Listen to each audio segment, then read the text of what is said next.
poderosa. Agora, quando nós tratamos, irmãos, daquele que é o Rei dos Reis, aquele que é o Senhor dos Senhores, aquele que é o Deus soberano, o Criador de todas as coisas, o Todo-Poderoso, é só você fechar os seus olhos, que instantaneamente você pode estar diante da presença dEle, abrindo o seu coração e recebendo dEle uma palavra de poder para a sua vida. Amém, irmãos? Você crê nisso? Esse é o nosso Deus. É o nosso Deus que não tem fila de espera para falar com Ele. Que privilégio nós temos, nós que somos chamados de o povo de Deus. Que privilégio nós temos de termos acesso a esse maravilhoso Rei dos Reis, bem na hora que nós queremos. E eu quero convidar você nesse momento para abrir a sua Bíblia. Estaremos falando nessa noite, irmãos, a respeito de coisas do reino de Deus. Estaremos lendo um texto onde Jesus opera um milagre na vida de alguém e a vida dessa pessoa é transformada. A vida da pessoa não é mais a mesma a partir daquele instante. E durante toda a mensagem, querido, eu queria que você estivesse com seus ouvidos espirituais abertos, porque Deus tem coisas muito especiais para falar com você nessa noite. Você crê? Você crê, irmão? Mas Ele só vai falar se você tiver com seus ouvidos abertos para receber a mensagem que Ele tem para você nessa noite. O texto está lá em Lucas, capítulo 19. Evangelho de Lucas, capítulo 19. E nós estaremos lendo do verso 1 até o verso 9. Lucas 19, de 1 a 9. Todo mundo achou? Amém? Lucas é fácil, né, irmão? Acompanhe comigo a leitura. Jesus entrou em Jericó e atravessava a cidade. Havia ali um homem rico chamado Zaqueu, chefe dos publicanos. Ele queria ver quem era Jesus, mas, sendo de pequena estatura, não conseguia por causa da multidão. Assim, correu adiante e subiu numa figueira brava para vê-lo, pois Jesus ia passar por ali. Quando Jesus chegou àquele lugar, olhou para cima e lhe disse: Zaqueu, desce depressa, quero ficar em sua casa hoje. Então ele desceu rapidamente e o recebeu com alegria. Todo o povo viu isso e começou a se queixar. Ele se hospedou na casa de um pecador. Mas Zaqueu levantou-se e disse ao Senhor: Olha, Senhor, estou dando a metade dos meus bens aos pobres, e se alguém extorquir alguma coisa, devolverei 4 vezes mais. Jesus lhe disse: Hoje houve salvação nesta casa, porque este homem também é filho de Abraão, pois o Filho do Homem veio buscar e salvar o que estava perdido. Amém? Feche seus olhos nesse momento, querido. Senhor Deus e Pai, mais uma vez nós nos dirigimos ao Senhor, pedindo o Teu auxílio, pedindo as Tuas misericórdias nesse momento, Pai, para que possamos escutar a Tua voz. Ajuda-nos, ó Deus, a encher os nossos corações nesta noite com a Tua palavra santa, viva e verdadeira. Transforma nossas vidas, Pai, em nome de Jesus. Amém. Irmãos, estamos diante de uma passagem muito conhecida, não é verdade? Quantos aqui já ouviram a história de Zaqueu? Levanta a mão. Praticamente todo mundo, né? Se nós formos lá onde estão as crianças, provavelmente elas também vão dizer que já ouviram a história de Zaqueu. Como é que as tias ensinam a história de Zaqueu lá? Você lembra? Um homenzinho, né? Baixinho, pequena estatura, queria ver Jesus. Tem até uma musiquinha, não é? Eu não vou falar musiquinha, irmãos, porque isso costuma entregar a idade, né? E assim, vou pular essa parte. Mas existe até uma musiquinha para as crianças. Zaqueu queria ver Jesus. Aí ele subiu, né, numa árvore alta. E por aí vai a música. E assim ele fez. E é uma narrativa tão pequena e tão conhecida, mas ela tem uma profundidade tão grande, irmãos. Nós podemos aprender coisas tão preciosas e tão profundas para as nossas vidas através de uma história que a gente conhece desde criança. E nessa noite eu queria que você se concentrasse aí, você e Deus, nos momentos que a gente vê aqui expondo a palavra do Senhor, que você se colocasse no lugar desses personagens que serão falados. Se coloque diante do Senhor, perguntando para Ele de que forma você precisa se posicionar dentro do reino de Deus. Sabe, irmãos, uma coisa que me causa muita perplexidade, eu fico assim, muitas vezes sem entender, é o fato de como existem crentes que acham que não tem função nenhuma dentro do reino de Deus. Não sei se você conhece alguém assim, mas existe aquele crente que não se enxerga numa posição de assumir compromisso algum. Ele vai para a igreja quando dá. Se tiver muito quente, tipo assim, esses dias, que nós estamos passando, ele não vai. Se tiver muito frio também não, porque incomoda. Se ele estiver sentindo algum pequeno mal-estar, aquilo já é motivo de segurar ele em casa. Esse crente, ele não se sente compelido, ele não sente a necessidade de falar do seu Salvador para aqueles que o cercam. Ele simplesmente parece que está ali a passeio, parece que ele está ali fazendo turismo dentro do reino de Deus. E o engraçado, irmãos, é que não existe reino algum onde os seus cidadãos não devem obediência e submissão ao seu rei. Vocês já pensaram nisso? Se a gente for para as histórias bíblicas, a gente vê lá Samuel, vocês se lembram do povo de Israel pedindo para Samuel que consagrasse ali para eles um rei? O povo de Israel era um reino, era uma nação que era governada simplesmente por Deus, através dos seus sacerdotes e juízes. E chegou um momento que o povo queria um rei. Ao olhar para as nações ao redor, eles perceberam que todas as nações tinham um rei, e eles achavam aquilo muito interessante, e eles começaram a não mais se conformar em ter um regime guiado e governado diretamente por Deus, e pediram a Samuel: traga-nos um rei, suscite, levante um rei para nós. Naquela ocasião, Samuel ficou muito abalado com o fato do povo estar rejeitando a Deus, e ele, antes de estabelecer Saul como o primeiro rei de Israel, ele fez um grande discurso, que você encontra lá na sua Bíblia. E nesse discurso, ele mostrava para o povo todos os direitos que o rei teria sobre as famílias daquele povo. Então ele começou a dizer: olha, vocês querem um rei mesmo? Vocês têm certeza disso? Não se esqueçam de que, uma vez havendo um rei em Israel, ele vai poder colocar as mãos nas suas terras, de acordo com a conveniência e a vontade dele. Não se esqueçam que parte das suas colheitas serão destinadas ao palácio real. Não se esqueçam que a qualquer momento o rei irá alistar seus filhos no exército, e eles terão que ir para a guerra. Não se esqueçam que a qualquer momento ele pode escolher as suas filhas para serem servas do palácio, e elas terão que ir. Não se esqueçam que, uma vez vocês tendo um rei, vocês devem submissão e obediência a ele. E ainda assim o povo disse: ok, sabemos disso, e ainda assim nós queremos. Irmãos, em todo o reino, o súdito deve obediência ao seu rei, e no reino de Deus não é diferente. Nós não podemos conceber a ideia de que pertencemos ao reino de Deus sem devermos obediência e submissão a este rei, que no caso é o próprio Deus. Precisamos estar engajado em alguma coisa.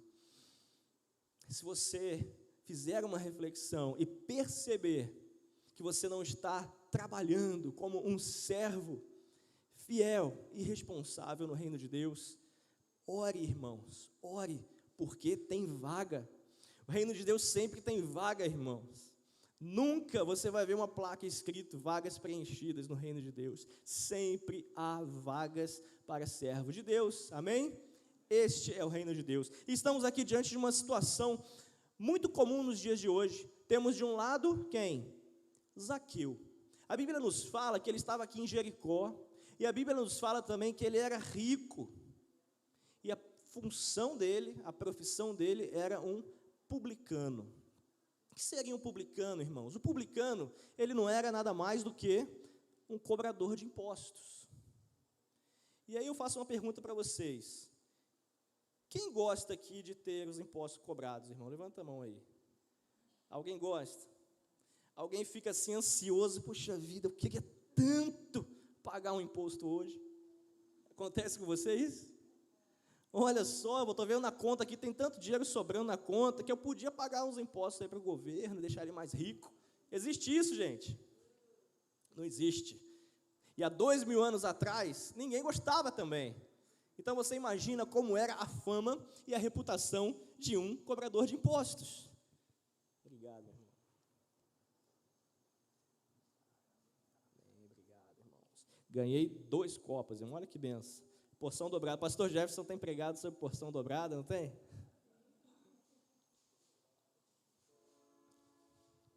Zaqueu era mal visto demais, irmãos. Ele era uma persona não grata, né, como dizem por aí. Ele era uma pessoa indesejada, porque além dele ter uma profissão ingrata como essa, além disso, ninguém gostava do cobrador de impostos. O detalhe era que naquela ocasião, toda essa região onde Jesus habitava, onde os judeus tinham ali a sua base, estava dominada pelo Império Romano. Então, os impostos que eram cobrados ali aos judeus eram destinados ao imperador romano, devido à opressão que o Império Romano exercia sobre a região dos judeus. Então você imagina, além de pagar imposto, que ninguém gosta, você saber que esse imposto vai para os cofres do inimigo seu, de alguém que te conquistou ali militarmente, de alguém que te subjugou e de alguém que te oprime diariamente. E Zaqueu era justamente essa figura que batia na porta lá dos seus irmãos de sangue, porque ele também era judeu, mas ele era aquela pessoa que ia lá bater na porta, coletar impostos dos seus irmãos para destiná-los ao Império Romano. E além disso, nós sabemos, através da história, através dos estudiosos, que todos esses publicanos tinham uma prática, que eu não sei se os irmãos já ouviram falar, mas eles tinham, por prática, a corrupção. Já ouviram falar nisso, irmãos? É porque hoje em dia não existe mais, né? Mas há 2000 anos atrás, muitas autoridades e muitas pessoas eram corruptas, irmãos. Depois você busca lá o que é corrupção, porque é uma coisa que a gente não está acostumado. Mas naquela ocasião havia muita. Então todo publicano, além de exercer essa função tão ingrata, além de oprimir o seu próprio povo em benefício de um império opressor, além de tudo isso, ele cobrava muito mais do que ele devia cobrar, porque parte daquilo ia para ele próprio. Este era Zaqueu, irmãos. Então nós temos nessa história um homem corrupto, de um lado. Temos de um lado um homem com um coração endurecido. Temos de um lado um homem que estava acostumado em explorar os seus irmãos compatriotas. Temos de um lado um grande pecador, mas para a glória de Deus, do outro lado nós temos um grande Salvador. E esta que é a economia de Deus, irmãos, esta economia espiritual que nos mostra que não existe pecador tão grande e tão ferrenho que não possa ser alcançado por Jesus, que é o grande Salvador, amém? E este era Zaqueu, um homem que estava ali, preso, mergulhado profundamente nos seus pecados. Mas aqui nessa passagem, irmãos, nós vemos logo de cara que ele tinha um desejo muito grande de ver Jesus. Nós não sabemos muito bem o que havia acontecido com ele momentos antes, não sabíamos por que ele estava tão interessado em ver Jesus, não sabemos se ele estava com uma crise em sua alma, em sua consciência, não sabemos muita coisa, mas o que sabemos é que ele desejava ardentemente ver Jesus. E o texto já começa mostrando que Jesus entra ali em Jericó, a cidade onde ele estava, e mostra que ele começou a correr atrás, começou a se esforçar para conquistar aquele sonho, aquele desejo que ele tinha, que era ver Jesus. E a palavra de Deus nos mostra que de cara ele encontra uma grande dificuldade. Ele era um homem de pequena estatura, e entre ele e Jesus havia uma grande barreira humana. Ele não conseguia transpor aquela barreira, ele não conseguia alcançar Jesus de forma alguma. E ele começa, imagino eu, ele começa a pensar: como conseguirei encontrar e ter uma experiência com Jesus? E, irmãos, isso é tão familiar, mas tão familiar, porque nesse exato momento, nós temos pessoas aí fora, muitas vezes até mesmo dentro da nossa própria casa, que está com o coração apertado, um coração amargurado, querendo ter uma experiência com alguém ou com algo que o tire de uma depressão profunda, que preencha aquele vazio do seu coração. Então, esse tipo de pessoa que deseja a solução para a sua amargura de alma, isso existe já desde o início da história. E Zaqueu estava ali.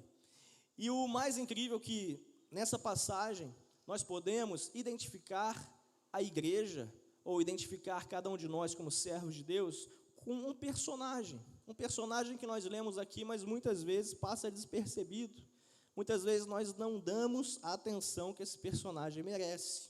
Se você perceber bem, no verso 4, nos diz assim: assim correu adiante e subiu, aonde, irmãos? Numa figueira brava, para vê-lo, pois Jesus ia passar ali.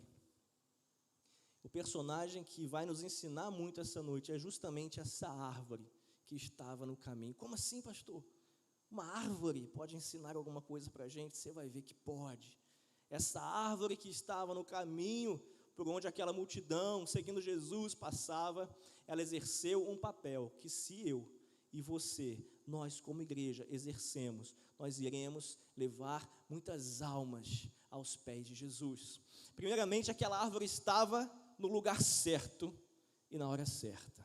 Imagine, irmãos, a aflição de Zaqueu, querendo ver Jesus e não conseguindo, a sua condição de estrutura corporal, a sua estatura baixa, não permitia que ele alcançasse o mestre. E eu imagino que ele começou a pensar em meios de fazer isso. Ele deve ter pensado: bom, eu posso esperar essa multidão passar, daqui a pouco esse pessoal vai se cansar, cada um vai para as suas casas, quando Jesus estiver mais desocupado eu chego lá. Ou então, ele era rico, ele poderia mandar uma mensagem, ele poderia pedir para um servo seu, um empregado, ir lá, mandar um bilhete para Jesus, marcar um encontro com Jesus. Irmãos, ele tinha N possibilidades de encontrar Jesus, mas aquela aflição, aquela ansiedade que imperava no seu coração era tão forte, que ele começou a correr atrás ele próprio, ele começou a ver possibilidades ao seu redor, para que ele conseguisse ver Jesus. E naquela busca por alívio da sua alma, ele vê uma árvore. E essa árvore justamente no caminho aonde Jesus ia passar. A árvore posicionada no lugar certo. Irmãos, nós, como servos de Deus, precisamos estar posicionados no lugar certo, assim como aquela figueira no caminho daquela multidão. Precisamos nos posicionar como aquela árvore estava posicionada, num lugar onde ela era vista pelos perdidos, e ela era compreendida como algo que iria realizar os seus desejos e os seus anseios. Irmãos, será que nós, como igreja, estamos sendo vistos pelo mundo como um instrumento que irá ajudá-los com as suas crises de alma? Será que nós estamos nos posicionando corretamente diante das questões que são colocadas lá fora? Irmãos, uma pessoa em desespero, ela precisa de um porto seguro. Nós, como igreja, quando eu digo para nos posicionarmos corretamente, eu digo com relação às respostas que nós iremos dar para as questões que são levantadas lá fora. Já pensou, irmão, se pessoas perdidas, desesperadas, precisando de amparo, precisando de alívio para a sua dor, chegarem até a sua porta e começarem a fazer perguntas Como posso ser salvo? E você não sabia o que dizer? Olha, veja bem, você não quer ir lá na minha igreja? Ok, se você falar isso já está até bom, né? Mas você está perdendo tempo. Cadê o posicionamento do povo de Deus, irmãos? Quando o mundo quer colocar a força dentro de nós, dentro de nossas mentes, questões como, por exemplo, o aborto. O mundo já se posicionou sobre o aborto, irmãos. De vez em quando nós vemos notícias de países que vão liberando cada vez mais essa questão. E o que a igreja tem a dizer a respeito disso? O que eu e você vamos dizer para a pessoa que nos procurar lá fora, querendo uma resposta que a salve com relação a isso? Qual é a sua posição? Qual a sua posição com relação à questão da homossexualidade? Irmão, isso aqui é a coisa mais normal que está aí fora hoje, estampado na mídia, como se fosse algo perfeitamente normal e aceitável. Irmãos, nós aqui, inclusive, estamos correndo risco de sanções jurídicas só por falar isso. Sabia disso? Irmãos, essa pregação está sendo transmitida, irmãos. Pela graça de Deus, eu tenho fé que eu posso pregar a palavra de Deus do início ao fim. Mas há riscos, irmãos, por nós nos posicionarmos mais. O mundo precisa de uma igreja que se posicione. Não podemos abrir mão dos princípios dados para nós pelo nosso próprio Mestre. São esses princípios que trarão salvação para a humanidade, irmãos. Precisamos estar totalmente firmados na posição certa, para que as pessoas olhem para nós e digam: ali tem algo bom para minha alma. Prosseguindo no texto, além daquela árvore estar posicionada no lugar certo e na hora certa, irmãos, ela permitiu a escalada de Zaqueu. Olha que interessante. Se ela só estivesse naquele lugar, mas se ela tivesse uma anatomia diferente, se os galhos, se o tronco dela fosse de uma forma diferente do que eram, provavelmente Zaqueu não conseguiria escalar. Mas a palavra de Deus nos diz que Zaqueu a escalou. Essa expressão que nós lemos nas nossas Bíblias, da espécie dessa árvore, a figueira brava, muitos dizem que ela era considerada assim, uma figueira brava, porque ela tinha espinhos. Pastor, mas então não foi fácil ele escalar. Mas quem disse para você que a caminhada cristã é fácil? É fácil, irmãos? Fala para mim, é fácil? Claro que não é, irmãos. Jesus disse: aquele que não deixar para trás pai e mãe, aquele que não me amar mais do que a sua família, não é digno de mim. Jesus está dizendo isso para nós. E várias outras passagens que nos mostram o peso, o esforço que precisamos fazer para caminhar dia após dia em fidelidade ao Senhor. Graças a Deus, irmãos, a salvação é de graça. Graças a Deus. Porque se a salvação dependesse dos nossos próprios esforços, ninguém aqui seria salvo. E essa hora que a gente não escuta amém nenhum. Porque nós nos deparamos com a realidade nua e crua da nossa natureza pecaminosa. Irmãos, glória a Deus que a salvação não depende dos nossos esforços. Agora, a santificação depende.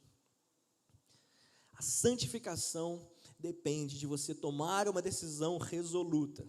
Como aquela decisão que Daniel tomou. Lá no livro de Daniel, capítulo 1, verso 8, vai dizer que Daniel resolveu firmemente não se contaminar. Ele resistiu a todas as tentações, ele resistiu a todas as investidas, a todos os seus impulsos da sua carne, para se manter fiel a Deus. E esse é o preço da santidade. A santidade se alcança com esforço. Mas voltando para aquela árvore, queridos, ela permitiu que Zaqueu escalasse, e ele subiu. A palavra de Deus diz que ele conseguiu completar a sua missão e subiu naquela árvore. Aquela árvore ajudou a tirar Zaqueu de uma posição inferior, de uma posição de não acesso a Jesus, e colocou numa posição elevada, numa posição que ele buscava desde o início para alcançar o seu objetivo. E trazendo isso para nós como crentes em Jesus, nós como igreja, será que nós estamos realmente comprometidos em promover um crescimento espiritual de todo mundo que chega? Irmãos, muitas vezes a igreja e nós mesmos como cristãos criamos barreiras e obstáculos desnecessários para os perdidos, situações que colocam quase impossível uma pessoa a alcançar a Jesus. Eu me lembro de uma história. Um professor meu que me contou que numa determinada igreja, numa outra denominação, que não é batista, uma denominação proveniente da Inglaterra e que mantinha a sua tradição muito forte, nessa igreja, irmãos, os cultos dela eram feitos apenas em inglês, para preservar a tradição da sua história, da sua origem. Imagina isso, irmãos. Sabe o que eu fico imaginando? Eu fico imaginando uma alma como a de Zaqueu, dos nossos dias. Eu imagino vários Zaqueus, sabe, naquele dia que a gente ouve muitos testemunhos, naquele dia que a pessoa está ali, naquela depressão profunda. Você já ouviu alguém contando isso? Aquele dia eu estava perdido, aquele dia eu estava desesperado, aquele dia eu estava numa depressão profunda, naquele dia eu cogitava até mesmo tirar a minha vida. E comecei a andar na rua e quis entrar na primeira porta da igreja, de qualquer igreja que aparecesse na minha frente. Aí eu penso, imagina uma alma dessa, desesperada, entra numa igreja e num culto em inglês, irmão. Ela vai suicidar em inglês, né? É um suicide. Olha a barreira, irmãos. Só falta aquela igreja botar pendurado na maçaneta da porta, não perturbe. Lógico que também em inglês. Irmãos, precisamos entender que nós temos que ser facilitadores para os perdidos encontrarem Jesus. Está entendendo, irmãos? Não está entendendo aí? Diz amém. Precisamos ser facilitadores. Ah, pastor, mas a Bíblia tem regras, né? Não podemos receber as pessoas e deixá-las como elas estão. Claro que não, irmãos, não é isso que eu estou pregando. Jesus diz, venha como está. Recebamos, queridos, vamos receber, seja aqui na igreja, seja em nossas casas, seja para um círculo de conversa, um bate-papo de aconselhamento. Receba a pessoa ali como ela está. Quando ela começar a querer se elevar espiritualmente, ela vai encontrar os espinhos, como daquela figueira brava, e esses espinhos irão ensiná-las muitas coisas que precisam ser aprendidas na sua caminhada espiritual. Mas não vamos ser pedra de tropeço, irmãos. Sabe o que a Bíblia fala a respeito de quem é pedra de tropeço? Já ouviu falar nisso? A Bíblia fala que se nós formos empecilho para alguém se salvar, seria melhor que amarrassem uma pedra de moinho no nosso pescoço e sermos lançados no fundo do mar. Está aí na sua Bíblia, na minha também.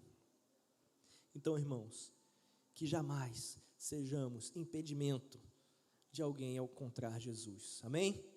E para terminar, indo para a última parte, nós temos mais uma lição que aquela árvore nos dá. Olha que incrível, né, irmãos? Estamos aprendendo aqui com uma árvore.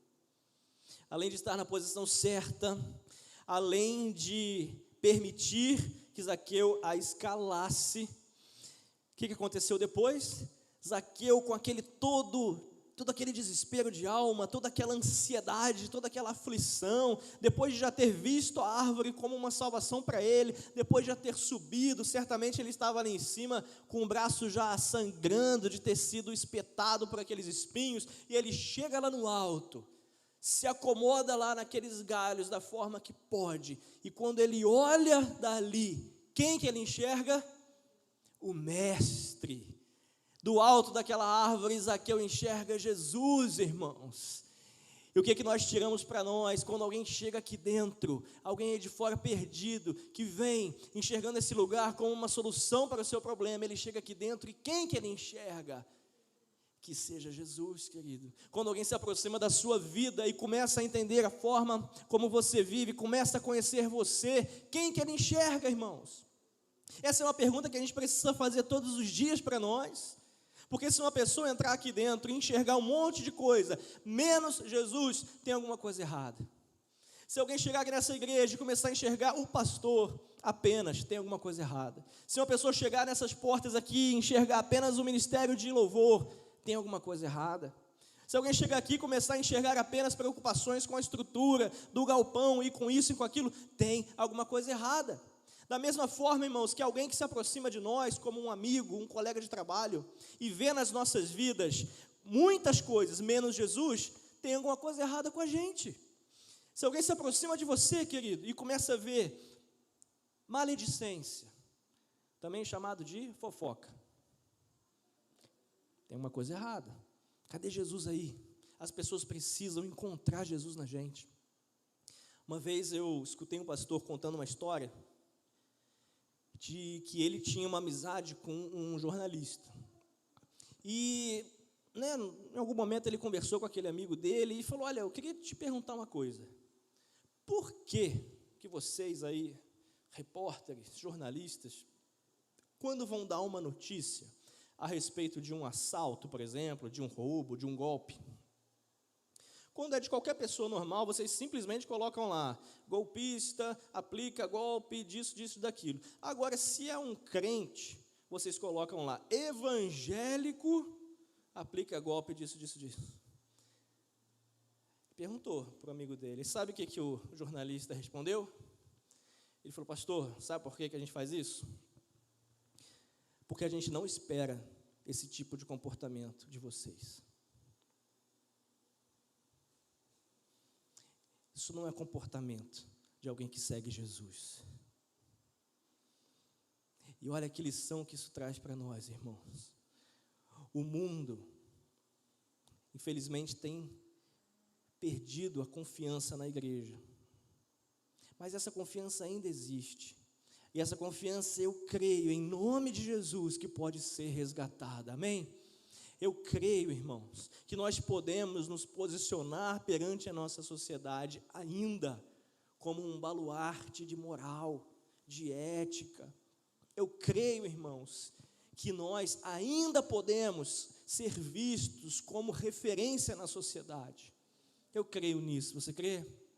Amém? E para isso, que sejamos como esta simples árvore, que estava no lugar certo e na hora certa, que permitiu ser escalada por Zaqueu, e que de lá de cima, ela deu a Zaqueu uma visão do mestre. E nós sabemos que daí para frente, algo maravilhoso aconteceu. Eu disse no início da mensagem, que leríamos uma passagem onde Jesus opera um milagre. Aí você vai me perguntar: pastor, mas cadê o milagre? Até agora, só estou vendo, Zaqueu correndo, Zaqueu escalando, Zaqueu se espetando, coitado do Zaqueu, cadê o milagre?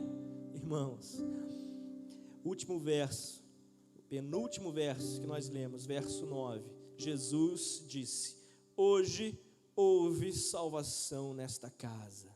Irmãos, o maior milagre é a cura da alma. O maior milagre é quando um pecador se arrepende e se entrega a Jesus. A palavra de Deus diz que quando uma alma se arrepende, há festa no céu.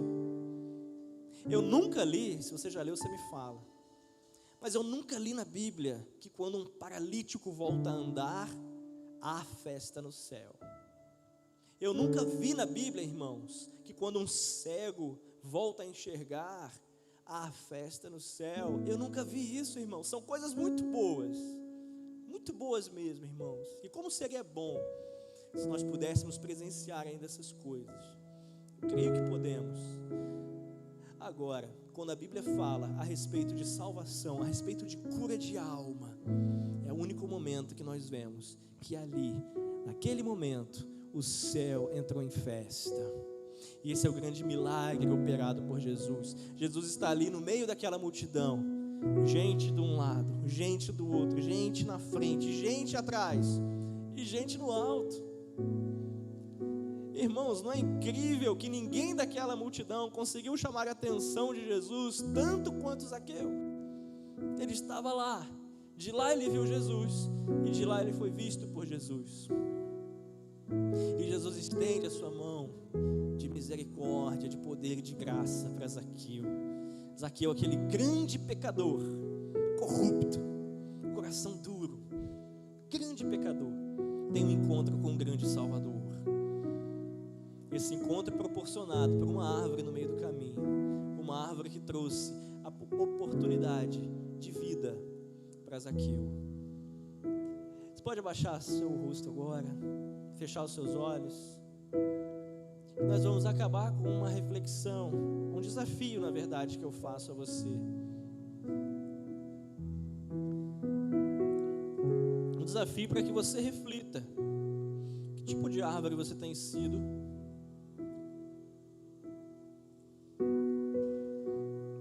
Que tipo de árvore você tem sido? Se pudéssemos ser comparados a árvores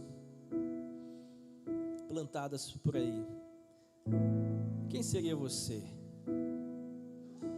Será que você estaria plantada num caminho aonde perdidos passariam e você teria a chance de ajudá-los? Será que de cima da sua copa haveria uma bela vista para o nosso Salvador? É isso que Deus pede para nós, irmãos. A palavra de Deus está repleta de chamados de Jesus para os seus filhos. Isso é maravilhoso, irmãos, porque nós vemos Jesus dizendo: toda árvore que não dá fruto será cortada. Mas também nós vemos Jesus elogiando ao máximo aquele servo fiel que entrega os talentos multiplicados na mão do mestre, frutos nas mãos do Senhor, frutificados nas mãos de servos fiéis. Ah, irmãos, que sejamos essas árvores plantadas no jardim do Senhor, que alcançam vidas, que possibilitam crescimento espiritual para quem nos cerca. Que sejamos pessoas que tenhamos os nossos dedos todos apontados para Jesus, indicando o caminho para todo mundo que nos conhece. E nesse momento faça a sua oração, mostrando para Deus que você precisa melhorar. Quem sabe o Senhor, aquele jardineiro, Ele não precisa fazer algumas intervenções nesta árvore aí, querido. De repente tem um galhozinho mais comprido que tem que ser cortado, um galhozinho mais curto que tem que ser estimulado a crescer.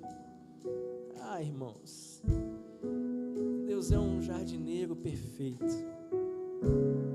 E se nós estivermos sob os cuidados dele, de coração aberto,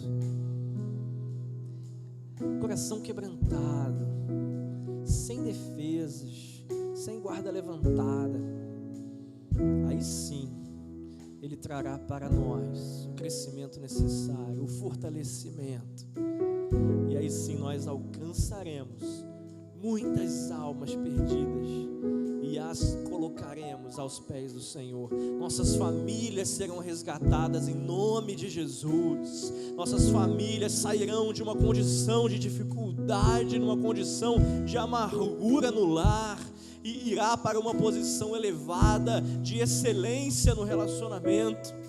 Você vai deixar de ser um crente superficial e não vai se contentar mais com comidinha leve, e vai mergulhar na presença do Senhor e vai buscá-lo mais e mais.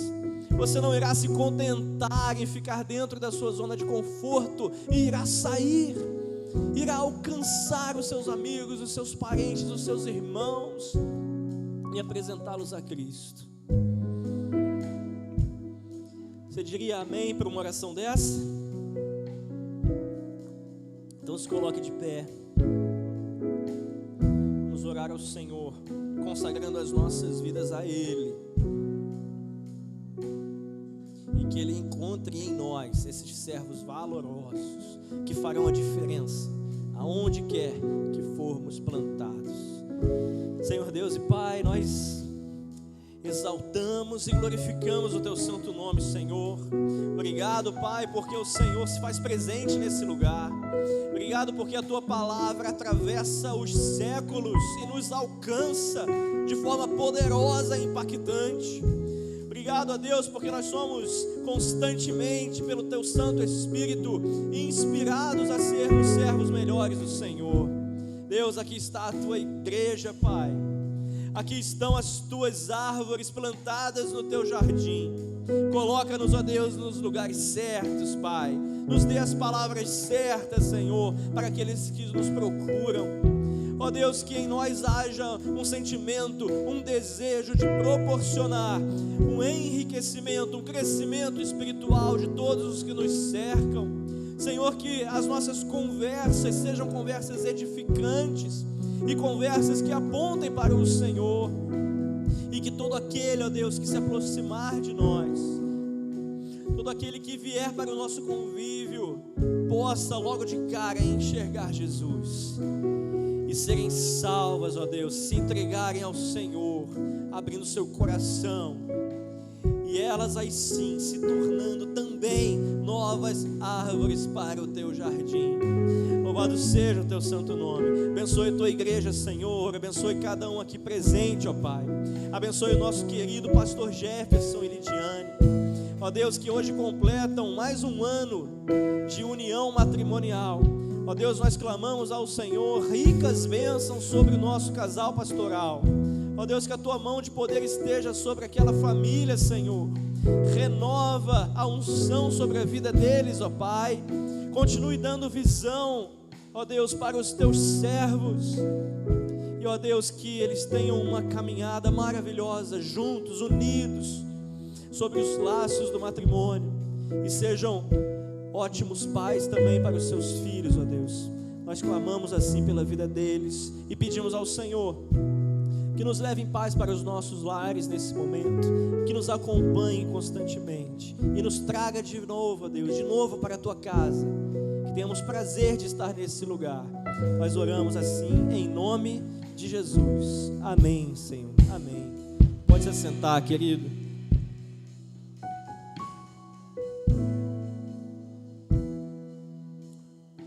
Eu queria encerrar agora, irmãos, reforçando o convite para o próximo sábado, para você e o seu marido, você e sua esposa. Teremos aqui um momento muito especial para os casais da nossa igreja. Ah, pastor, mas eu não sou casado ainda, eu sou solteiro, tá? Não tem problema. A gente tem um calendário muito legal pela frente, com programações para todo mundo. Então esse sábado especificamente será para os nossos casais. Então você é muito bem-vindo aqui nesse lugar. Você tem toda a liberdade de convidar alguém da sua família, alguém do seu trabalho, e que esteja aqui conosco para desfrutarmos um pouco mais daquilo que Deus tem para ministrar aos nossos corações. Quem estará conosco ministrando a palavra será um casal muito abençoado, Pedro e Vânia, um casal que já tem décadas de experiência com trabalho em ministério de famílias. Então, eu sei que vai ser bênção, irmãos. Então não perca. Você que é casado e não deu ainda o seu nome, faça isso. Procure a mim, procure a Aline, procure a Tati. Está todo mundo lá botando na lista no grupo. Não fique de fora disso, irmãos. Vai ser um momento muito especial para nós, como casais, como igreja. Amém? Vá em paz, irmãos, para os seus lares, abençoados e protegidos pelo Senhor. Amém? Glória a Deus.